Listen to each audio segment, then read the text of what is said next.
Hello student, good morning. आणि या ठिकाणी आपण जर्नल एंट्रीज बघत होतो, बरोबर? त्या अगोदर सांगायचं आहे मला की व्हिडिओ जो आहे आपला तो थोडासा मोठा होतोय, ठीक आहे? तर सुरुवातीला तुम्हाला समजण्यासाठी काही विद्यार्थ्यांना कळतंय, साहजिक आहे, चांगली गोष्ट आहे. बट बऱ्याचशा विद्यार्थ्यांना कळत नाही सुरुवातीला हा सब्जेक्ट, न्यू सब्जेक्ट असल्यामुळे. त्यामुळे सुरुवातीचे जे 3 ते 4 व्हिडिओज जे आहे आपले ते थोडेसे मोठे होईल. त्याला वेळ जास्त लागेल आपल्याला सुरुवातीला. 30-35 ते 40 मिनिटाचा व्हिडिओ करण्याचा प्रयत्न करते मी तसं. बट सुरुवातीचे तुम्हाला म्हणजे कन्सेप्ट लक्षात येण्यासाठी थोडंसं सुरुवातीला एकदा थोडीशी आयडिया आली ना सब्जेक्ट विषयी, जे प्रॉब्लेम आपण सॉल्व्ह करतो त्याच्याविषयी, मग तुम्हाला तिथून पुढचे व्हिडिओ जे आहेत ते म्हणजे कमी वेळात बघता येईल, म्हणजे तोपर्यंत तुमची प्रॅक्टिस पण झालेली असेल. बट सुरुवातीचे जे 2-3 व्हिडिओज आहे आपले, 3-4 व्हिडिओ ते थोडेसे म्हणजे मोठे असणार आहे या ठिकाणी. तर आपण या ठिकाणी काय बघत होतो? जर्नल एंट्रीज बघत होतो, त्याची प्रॅक्टिस करत होतो. तुम्हाला तर मी बरेचसे प्रॉब्लेम देते इथे सॉल्व्ह करून, आणि अगदी सिमिलरली तसेच प्रॉब्लेम जे आहेत ते मी तुम्हाला ग्रुपवर इमेज जी आहे ती शेअर करणार आहे, ते तुम्ही सॉल्व्ह करायचा प्रयत्न करायचा आहे, बरोबर? आणि पर्सनलमध्ये जरी मला त्याचं आन्सर जे आहे ते पाठवलं, सेंड केलं तरी चालेल तुम्ही, किंवा ग्रुपवर टाका. बट ते सॉल्व्ह करणं कंपल्सरी खूप गरजेचं आहे, ठीक आहे? जे क्वेश्चन मी ग्रुपवर तुम्हाला सेंड करते त्याचा आन्सर कंपल्सरी सगळ्यांनी मला ग्रुपवर त्याची इमेज, फोटो काढून पाठवायचा आहे कंपल्सरी. कारण की मला कसं कळणार मग किती विद्यार्थी सॉल्व्ह करत आहेत किती नाही, बरोबर ना? तर या ठिकाणी आपण जर्नल एंट्रीज बघणार आहोत. आता परत काही क्वेश्चन घेणार आहे मी, 1-2-3 दिवस आपली प्रॅक्टिस चालू राहायचं. तर आणि सुरुवातीला जे आहे कॉमन इंट्रा घेते मी, नंतर मग हळू 2-3 स्टेप पिरियड झाल्यानंतर आपले मग डिफरंट प्रकारची जर्नल एंट्रीज आहे त्या ठिकाणी बघणार. तर सगळ्यात आधी स्क्रीनवर तुम्हाला दिसतोय प्रॉब्लेम व्यवस्थितपणे? दिसतोय का सगळ्यांना? व्हिडिओ पॉज करून व्यवस्थितपणे तो प्रॉब्लेम तुमच्या नोटबुकमध्ये तुम्ही लिहून घ्यायचा. आता या ठिकाणी तुम्हाला हा प्रॉब्लेम दिसणार नाही, तो प्रॉब्लेम तुम्हाला तुमच्या नोटबुकमध्ये दिसेल. आता या ठिकाणी अशा प्रकारे जर्नल एंट्रीचा फॉर्मॅट तयार करायचा. आता तुम्हाला तो लक्षात आला की जर्नल एंट्रीचा फॉर्मॅट कशा प्रकारे करायचा आहे. टोटल 1, 2, 3, 4, 5 कॉलम जे आहे ते या ठिकाणी आपल्याला बनवायचे जर्नल एंट्रीज करत असताना. मी 1-2 फॉर्मॅट बनवले कारण की इथे जागा कमी पडते, त्यामुळे इथपर्यंत मी करणार, बाकीचे उरलेले एंट्री तुम्ही स्टार्ट करा. तसं सांगायची गरज नाही, परत एकदा सांगते. ज्याच्या बुक्समध्ये काम करताय, बरेचसे विद्यार्थी वरती हेडिंग देत नाही. Journal entries in the books of Meghraj. Meghraj जो आहे तो कोण एक बिझनेसमॅन आहे, तर त्याच्या बुक्समध्ये तुम्ही काम करताय या ठिकाणी. तर वरती journal entry in the books of जो व्यक्ती आहे की ज्याने बिझनेस स्टार्ट केला, फर्स्ट एंट्री त्याचं नेम दिलेलं आहे तुम्हाला, त्याचं नाव या ठिकाणी येणार. Journal entries in the books of Meghraj. First column डेटचा, सेकंड कॉलम पर्टिक्युलरचा, नंतरचा LF डेबिट अमाऊंट आणि क्रेडिट अमाऊंट, असे टोटल 5 कॉलम तुम्हाला बनवायचे या ठिकाणी. तर या ठिकाणी आता आपण लवकरात लवकर जे आहे ते प्रॉब्लेम्स बघू, जर्नल एंट्रीज बघू, ट्रान्झॅक्शन बघू. फर्स्ट ट्रान्झॅक्शन तुम्हाला या ठिकाणी दिले आहे 1st, 2nd, 3rd, 4th, 5th, 6th, म्हणजे नंबर दिले या ठिकाणी, डेट दिलेली नाही. जर डेट दिलेली असेल तर डेटच्या कॉलममध्ये तुम्हाला डेट लिहायची. जर काही अडचण येत असेल, जर्नल एंट्रीज मध्ये काही समजत नसेल तर कॉल करून विचारू शकता. नसता ग्रुपवर मेसेज टाकू शकता. ग्रुपवर नाही तर पर्सनली सुद्धा तुम्ही मेसेज टाकला तरी चालेल. फर्स्ट ट्रान्झॅक्शन आपलं, mister Meghraj started business with cash ₹30,000. मी तुम्हाला याच्या आधी सांगितलं कोणताही बिझनेस स्टार्ट करण्याच्या अगोदर त्याच्यात काहीतरी कॅश अमाऊंट जी आहे ती इन्व्हेस्ट करावं लागते आपल्याला, त्याशिवाय तो स्टार्ट होत नाही आणि त्यामध्ये ट्रान्झॅक्शन व्यवहार आपल्याला करता येत नाही. त्यामुळे फर्स्ट एंट्री कॉमन असणार आहे की मेघराजने या ठिकाणी ₹13,000 ₹30,000 इन्व्हेस्ट केले आणि बिझनेस स्टार्ट केला. बिझनेस स्टार्ट केल्यावर त्याच्याकडे काय येणार? कॅश येणार आणि त्याचं भांडवल जाणार, कॅपिटल जे आहे ते गोज आउट होणार. फर्स्ट एंट्री कॉमन आहे. काय आहे entry? Cash amount, debit amount आहे 30,000, 30,000.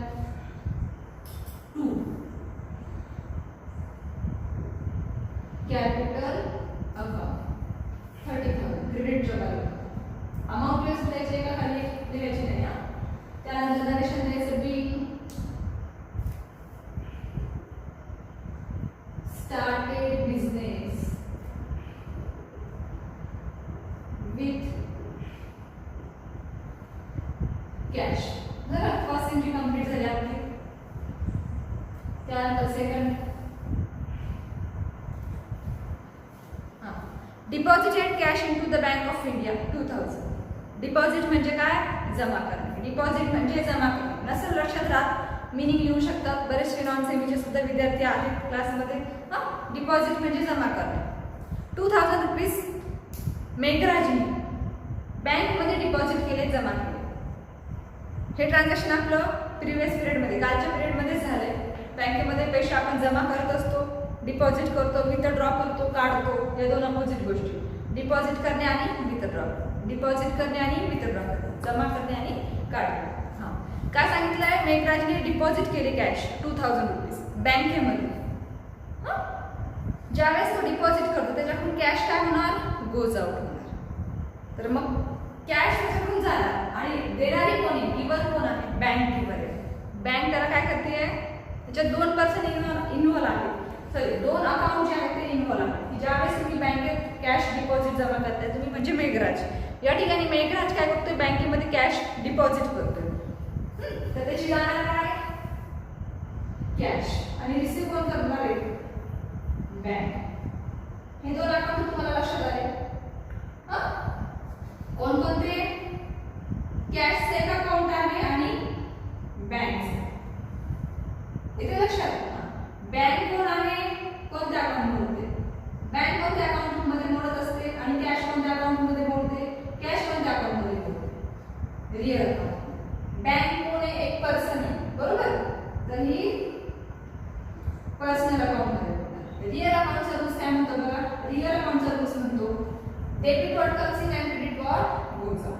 जर तुमच्या बिझनेस मध्ये काही कम्स इन होतं आहे तर त्याचा अकाउंट डेबिट दाखवा. अदरवाइज जर बिझनेस मधून काहीतरी गोज आउट होतंय तर त्याचा अकाउंट क्रेडिट दाखवा. या ठिकाणी मेघराज ज्यावेळेस डिपॉझिट करतोय कॅश बँकेमध्ये त्याची कॅश काय होणार? गोज आउट होणार. मग कॅश जर गोज आउट होत असेल तर रिअल अकाउंटचा रूल्स काय म्हणतो? त्याला काय द्या? या अकाउंटला द्या क्रेडिट. तसं रिअल अकाउंटचं. राहिलेलं अकाउंट काय असणार आहे? डेबिट असणार आहे. पर्सनल अकाउंटच्या रूल्सनुसार बुक पर्सनल अकाउंटचा रूल्स काय म्हणतो? Debit the receiver. रिसीव्ह करणाऱ्याला डेबिट द्या. बँक जी आहे ती कॅश रिसीव्ह करते. या ट्रान्झॅक्शन मध्ये ज्यावेळेस मेघराज बँकेमध्ये कॅश डिपॉझिट करतो त्यावेळेस बँक काय करते? कॅश रिसीव्ह करते. आणि पर्सनल अकाउंटचा रूल सांगतो डेबिट द रिसीव्हर. डेबिट कशाला द्या? रिसीव्ह करायला. बँक जी आहे ती कॅश रिसीव्ह करते त्यामुळे आपण बँकेचा अकाउंट दाखवणार डेबिट. आलं लक्षात? मग सेकंड एंट्री काय करणार? Bank account debit 2000 to cash 2000.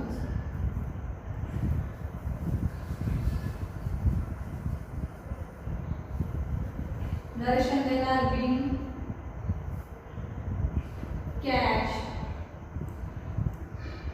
Deposited into the bank. As it is जे एंट्री मध्ये आहे दिलेलं तेच लिहिणार आहे.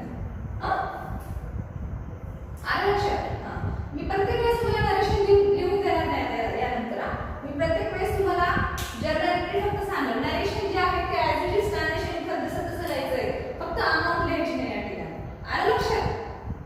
ते तुम्ही लिहू शकता. त्याच्यामुळे आपला वेळ वाचतोय. आणि तेवढं म्हणजे अगदी नॉर्मल गोष्टी तुम्ही लिहू शकता. काही गोष्टी तुम्ही मांडी लिहायचं आहे. मी प्रत्येक गोष्ट एक्सप्लेन करणार नाही कारण की व्हिडिओ मोठा होतोय. मग अपलोडिंगला या ठिकाणी प्रॉब्लेम होतो. त्यानंतर थर्ड जे ट्रान्झॅक्शन आहे या ठिकाणी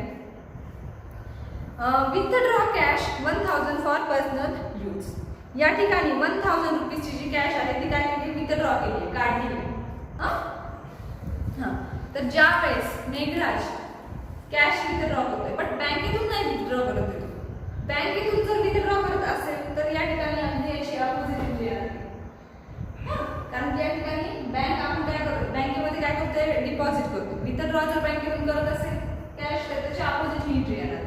थर्ड एंट्री मध्ये काय सांगितलंय की मेघराज 1000 विथड्रॉ करतोय. काढतोय, विथड्रॉ म्हणजे काढणे, येऊ शकतं मराठी खाली. 1000 रुपीज जी कॅश आहे मेघराज ती विथड्रॉ करतोय, काढतोय पर्सनल यूज साठी. पर्सनल यूज हा वर्ड आला तर समजायचं ती काय आपली ड्रॉइंग. तर या ठिकाणी ड्रॉइंग काय आहे, ड्रॉइंग म्हणजे काय, पर्सनल यूज साठी, वैयक्तिक खर्च जो आहे तो पेड करण्यासाठी, देण्यासाठी. जर तुम्ही बिझनेस मधून काही अमाऊंट जी आहे ती विथड्रॉ करताय, काढताय त्या ठिकाणी. कॅपिटल झालं, ड्रॉइंग झालं, कोणत्या अकाउंट मध्ये येतात, पर्सनल अकाउंट मध्ये. लक्षात ठेवायचं कॅपिटल ड्रॉइंग कशात येणार, पर्सनल अकाउंट मध्ये. एखाद्या पर्सनशी वैयक्तिक जर तुम्ही कोणतेही व्यवहार करता तर ते पर्सनल अकाउंट मध्ये होतात. तो चार्ट जो व्यवस्थितपणे बघायचा आहे तुम्ही, रोज अभ्यास करायचा त्याचा व्यवस्थितपणे. तर या ठिकाणी ज्यावेळेस पर्सनल यूज साठी 1000 रुपीज मेघराज विथड्रॉ करतोय तर ती काय तुमची ड्रॉइंग. आणि ड्रॉइंग कोणत्या अकाउंट मध्ये मोडते, पर्सनल अकाउंट. पर्सनल अकाउंटचा रूल्स काय सांगतात, डेबिट द रिसीव्ह, रिसीव्ह करणाऱ्याला डेबिट द्या. आता या ठिकाणी रिसीव्ह कोण करणारा, कोण आहे, तो व्यक्तीच आहे, मेघराजच आहे. बट त्याचा अकाउंट लक्षात ठेवायचं की मेघराजच्या अकाउंट मध्ये काम करतं तर मेघराजच्या अकाउंटचा उल्लेख कुठेही येणार नाही या ठिकाणी.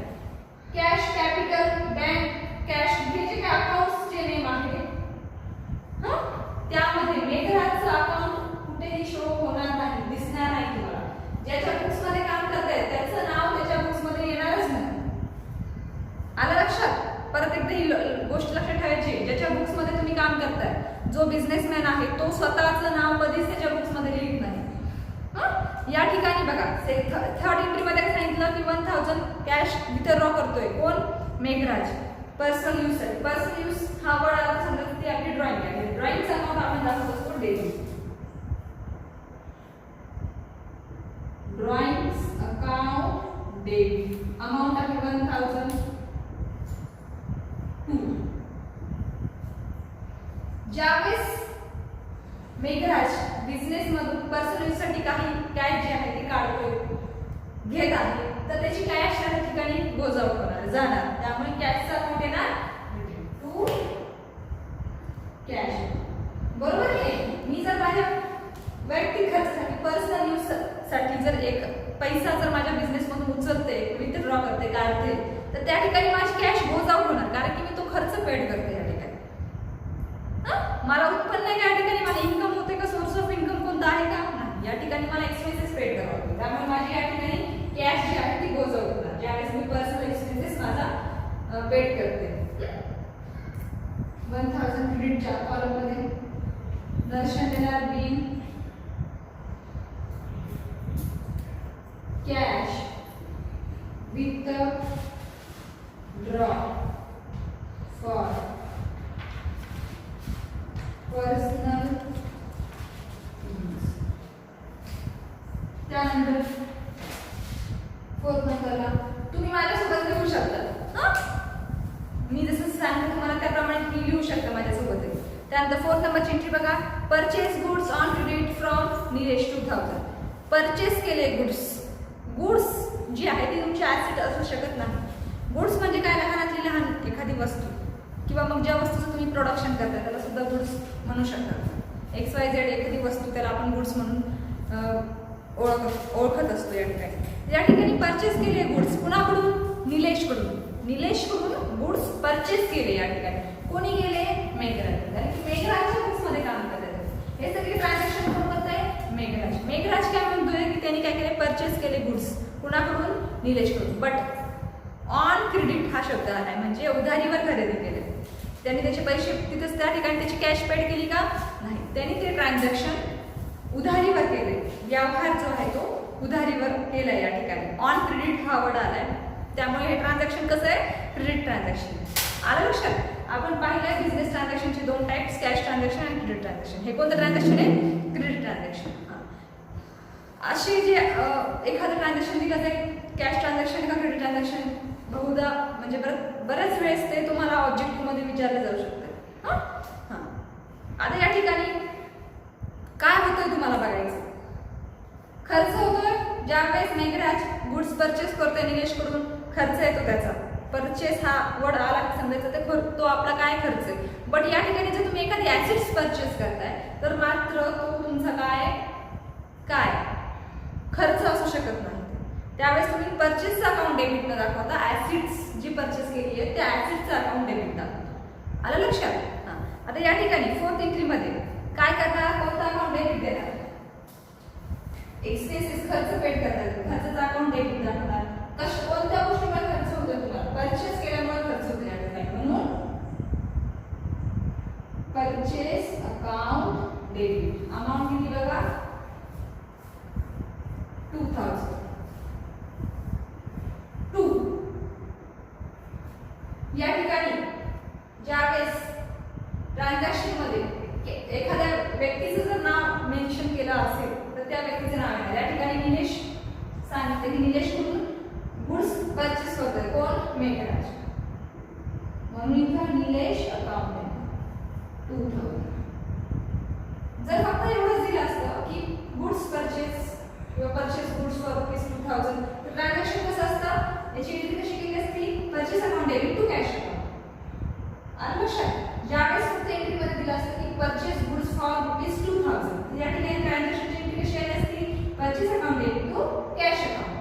बट या ठिकाणी काय सांगितलं आहे की गुड्स परचेस केले कुणाकडून? निलेशकडून.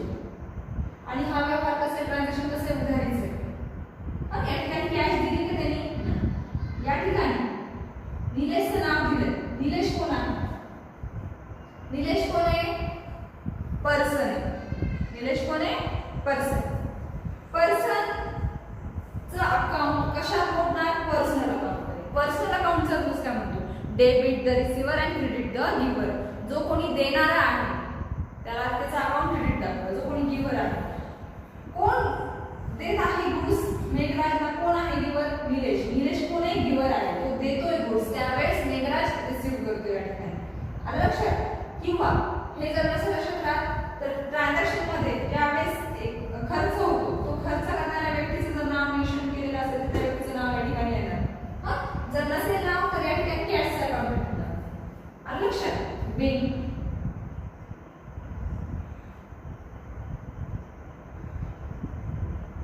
Purchase goods from Nilesh on credit. ठीक आहे. त्यानंतर 5th नंबरची एंट्री बघा आपली. काय सांगितलंय? हां. Cash purchase for ₹3000. Cash purchase म्हणजे काय? कॅश म्हणजे पैसा. पैसा खरेदी करू शकतो का आपण? असं नाही. त्याचं मीनिंग काय होतं? या ठिकाणी काहीतरी परचेस केलं, काहीतरी खरेदी केलंय तुम्ही आणि कॅश पेड केली. याचं मीनिंग व्यवस्थित लक्षात घ्यायचं. कॅश परचेस म्हणजे कॅश आपण खरेदी करू शकतो का नाही. याचा मीनिंग असा होतो की तुम्ही काहीतरी परचेस केले ₹3000 आणि कॅश पेड केली. म्हणजे या ठिकाणी काय होतं? तुम्हाला खर्च तुम्ही पेड करता. या ठिकाणी एक्सपेन्सेस जो आहे तो पेड करता. काहीतरी खरेदी करता या ठिकाणी. म्हणजे तो एक्सपेन्सेस आहे तुमचा. इथं डायरेक्ट कळतंय तो खर्च आहे. तुम्ही काहीतरी खरेदी करताय ₹3000 काहीतरी तुम्ही कॅश परचेस करताय. काहीतरी परचेस करताय आणि कॅश पेड करताय असं त्याचं मीनिंग होतं या ठिकाणी. हां. तर या ठिकाणी ज्यावेळेस काहीतरी परचेस करताय त्यावेळेस काय होतं? तुम्हाला खर्च होतो आणि खर्चाचं अकाउंट आपण डेबिट दाखवतो. एक्सपेन्सेसचं अकाउंट आपण डेबिट दाखवतो. का? कोण सांगतं? असं नॉमिनल अकाउंट करून सांगतो. Debit all expenses and losses. या ठिकाणी कोणत्या कारणामुळे खर्च होतोय तुम्हाला? कोणत्या कारणामुळे एक्सपेन्सेस पेड करावा लागतोय? की काहीतरी परचेस केल्यामुळे तुम्हाला एक्सपेन्सेस खर्च होत आहे. म्हणून आपण परचेसचं अकाउंट डेबिट दाखवतो. Purchase account debit 3000. आणि ज्यावेळेस काहीतरी परचेस करता तुमची काय जाणार? कॅश जाणार. इथं त्यांनी ट्रान्झॅक्शन मध्ये ऑलरेडी सांगितलंय कॅश परचेस म्हणून कॅशचं अकाउंट क्रेडिट होणार 3000. नरेशन येणार बिल कॅश. तुम्ही माझ्यासोबत घेऊ शकता. त्यानंतर 6 नंबरची एंट्री काय बघा. या ठिकाणी काय सांगितलंय? Paid wedges for ₹400. ₹400 वेजेस जे आहे तुम्ही ते पेड करताय. वेजेस म्हणजे मजुरी. वेजेस म्हणजे काय? मजुरी. लक्षात नसेल राहत अगदी लिहू शकता खाली मीनिंग त्याचं. वेजेस म्हणजे मजुरी. मजुरी जी आहे एखाद्याची फीस मजुरी काम करणारा एखादा व्यक्ती त्याचे वेजेस मजुरी पेड करताय तुम्ही. किती? ₹400. मी एखाद्या व्यक्तीला ₹400 पेड करते जी की माझ्याकडे काम करते. तर तो काय माझा एक्सपेन्सेस आहे खर्च, आणि खर्चाचा अकाउंट आपण नेहमी डेबिट दाखवतो. हां, तर या ठिकाणी कोणत्या कारणास्तव मला एक्सपेन्सेस होतोय? वेजेसमुळे. या ठिकाणी परचेसमुळे मी काही परचेस करते का नाही? या ठिकाणी पेड करते वेजेस. तर या ठिकाणी कोणत्या कारणास्तव मला एक्सपेन्सेस होतोय? वेजेसमुळे. मी वेजेस पेड करते त्यामुळे मला या ठिकाणी खर्च होतोय, एक्सपेन्सेस मला पेड करावं लागतं. कोणता एक्सपेन्सेस? वेजेसचा. म्हणून मी वेजेस अकाउंट डेबिट दाखवणार. 2, ज्यावेळेस मी खर्च एखादा देते माझी काय जाणार? कॅश जाणार. मग एंट्री काय होणार? Wages account debit to cash. Wages account debit 400 to cash account.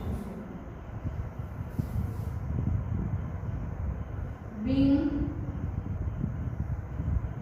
wages paid. आलं लक्षात?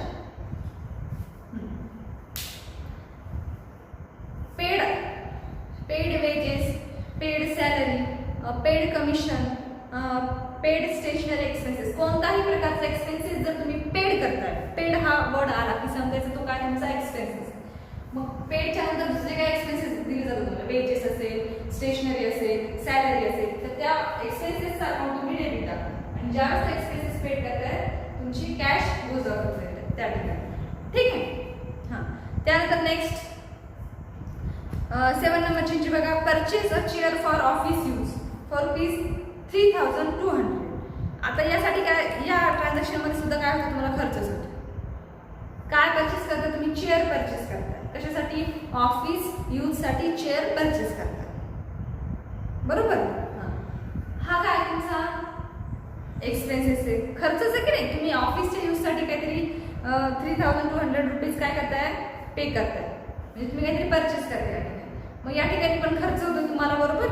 मग खर्चाचा अकाउंट आपण नेहमी डेबिट टाकणार. Purchase account debit to cash account. Purchase account debit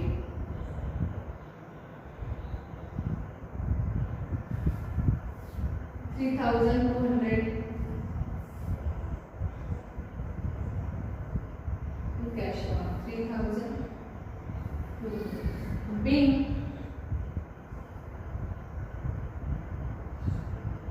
purchase chair for office solution. Purchase chair for office use. ठीक आहे. माझ्यासोबत जर तुम्ही दिलं तर बरं होईल मला वाटतं, कारण की जर काय एखादा स्पेलिंग मिस्टेक होत असेल किंवा कळत नसेल माझं अक्षर तर तुम्हाला मी बोलते त्यामुळे ते लक्षात येते तुम्हाला. त्यामुळे सहसा मी जसं शिकवते माझ्यासोबतच लिहित जा. हां, त्यानंतर बघा 8 नंबरची एंट्री. आता एक गोष्ट सांगायची वाटते मला तुम्हाला. आता ही जी एंट्री 7 नंबरची की तुम्ही चेअर परचेस करता. हां, जर कन्फ्यूज होत असेल तर या ठिकाणी परचेस ला ऑब्लिक करून चेअर सुद्धा लिहू शकता. Chair account. Purchase account oblique करून चेअर अकाउंट सुद्धा लिहू शकता. त्यानंतर 8 नंबरला बघा काय, sold goods to Mohan worth ₹1200. या ठिकाणी गुड्स सोल्ड केले कोणाला? मोहनला. 1200 ₹1200 जे गुड्स आहेत ते सोल्ड केले कोणाला केले? मोहनला. मोहनला केले. सगळ्यात आधी मी तुम्हाला सांगते की एंट्री पास करण्याच्या अगोदर जसं की तुम्ही एखादी वस्तू परचेस केली आहे, गुड्स परचेस केले, तर त्या ठिकाणी एंट्री काय पास करता तुम्ही? परचेस गुड्स ₹1000 अशी एंट्री. त्याची एंट्री कशा पद्धतीने पास करता?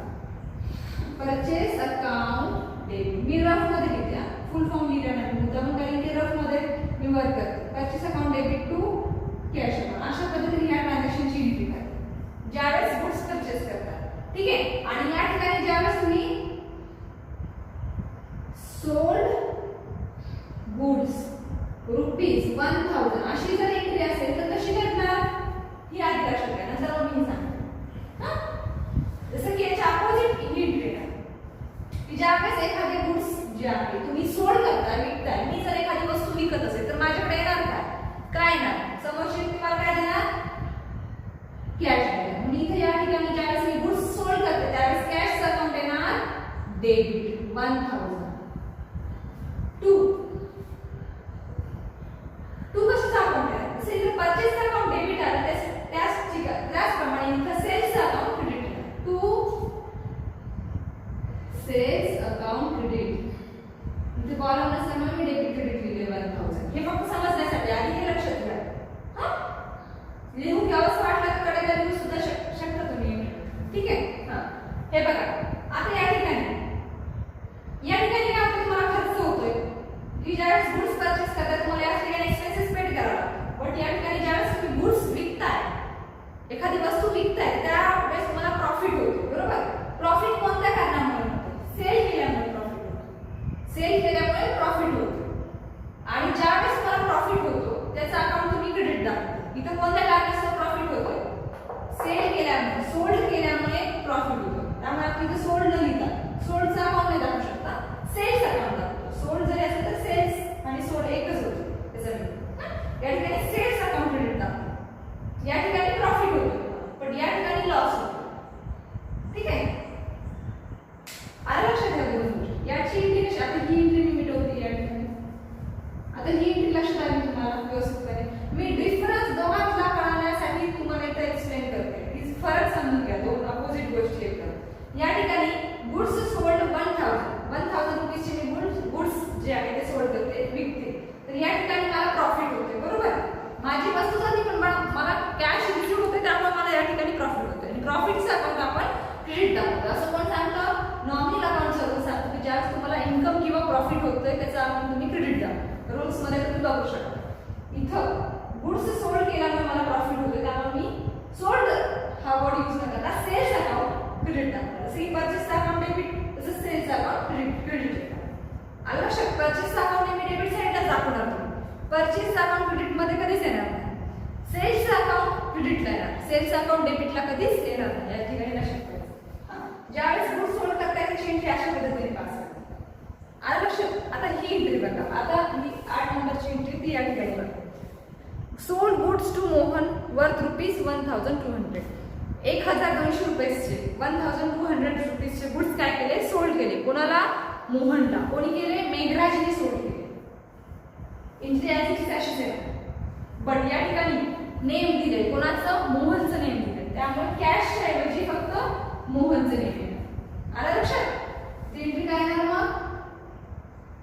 Mohan account debit. किती अमाउंट किती बघा?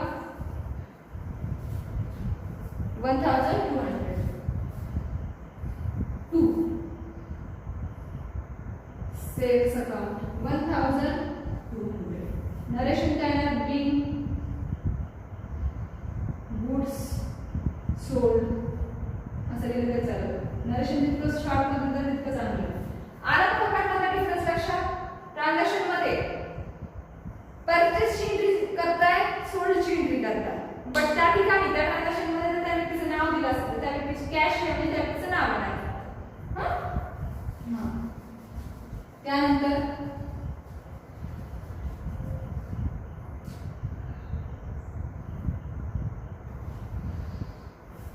9 नंबरची एंट्री बघा. त्या ठिकाणी withdraw cash for office use. Cash काय केली? विथड्रॉ केली ऑफिस यूज साठी. या ठिकाणी काय एंट्री पास आउट करणार तुम्ही? ज्यावेळेस कॅश विथड्रॉ करताय ऑफिस यूज साठी. Cash withdraw cash for office use. तर या ठिकाणी हे बघा लक्षात द्या व्यवस्थितपणे.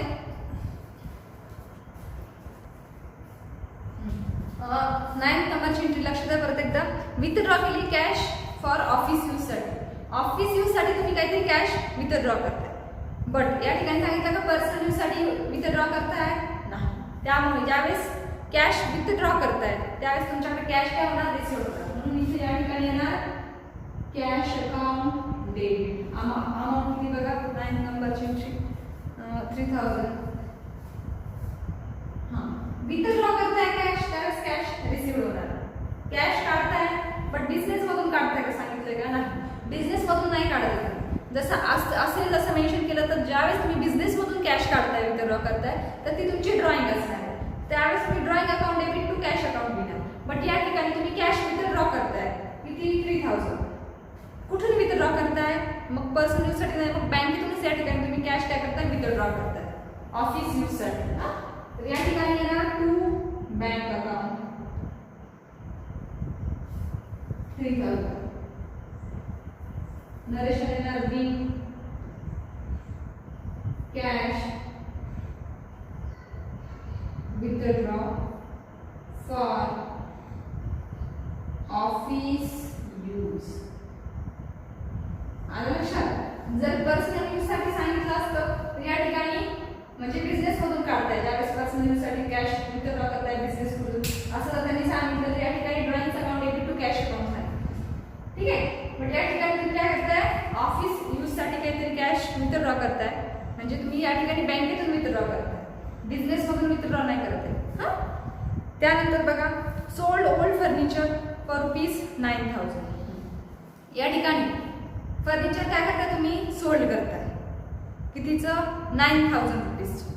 तर या ठिकाणी तुम्ही ज्यावेळेस एखादी वस्तू विकताय, आता या ठिकाणी फर्निचर काय? ऍसिड्स आहे. ऍसिड्स तुम्ही विकताय एखादी, मग तुमच्याकडे काय नाही समजलं की तुम्हाला कॅश देणार. ज्यावेळेस एखादी ऍसिड्स तुम्ही काय करताय? विकताय, सोल्ड करताय. त्यामुळे या ठिकाणी येणार कॅश अकाउंट डेबिट 10 नंबर. किती आहे अमाऊंट? बघा परत एकदा 9,000. 9,000 रुपीज तुम्हाला येणार आणि तुमचं काय जाणार? काय जाणार? तुमची ऍसिड्स जाणार. Furniture account credit 9,000. जर एखादी मोठी ऍसिड दिली तर त्या ठिकाणी त्या ऍसिडचंच नेम लागणार. Being sold furniture. आलं लक्षात? सोल्डचा अकाउंट दाखवला, फर्निचरचा अकाउंट. येते लक्षात? या ठिकाणी मी जर एखादी ऍसिड्स माझी विकते तर माझ्याकडे कॅश नाही, बट माझी ऍसिड्स त्या ठिकाणी गोज आउट होणार. आलं लक्षात? ऍसिड्सशी रिलेटेड कोणतेही ट्रान्झॅक्शन करताना ऍसिड्सचं अकाउंट शो करायला लागतं. ज्यावेळेस एखादी वस्तू तुम्ही एखादी गुड्स जर सोल्ड करत असाल, गुड्स जर सोल्ड करत असाल तर एंट्री कशा पद्धतीने पास करणार? Cash account debit to goods account, sorry cash account debit to sales account.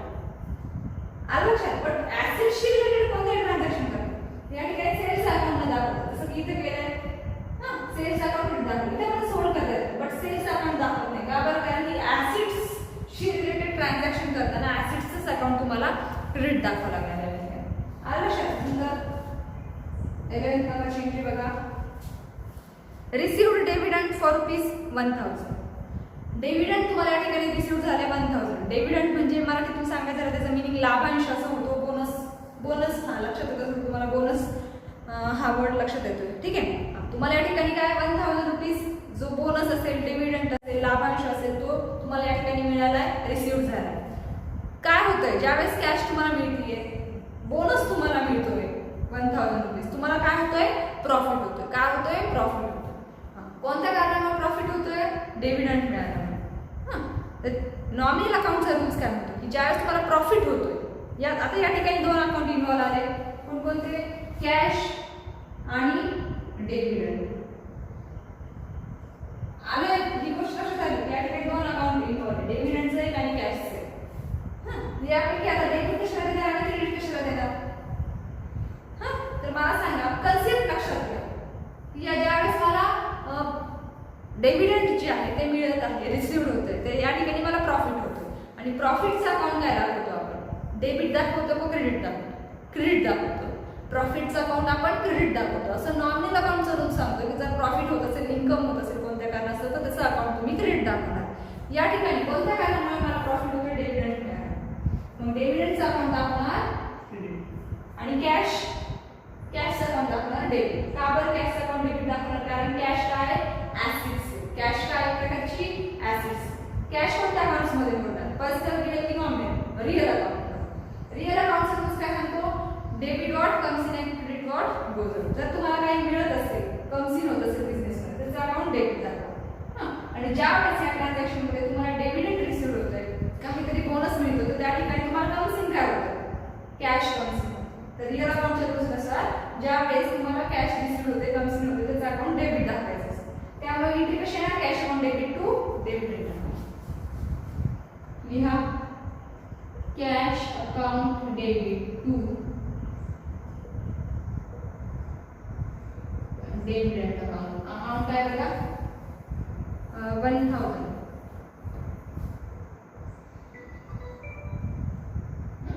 Narration काय देणार? Bill received debit. लिहायचं बिल रिसीव्ड डेबिट.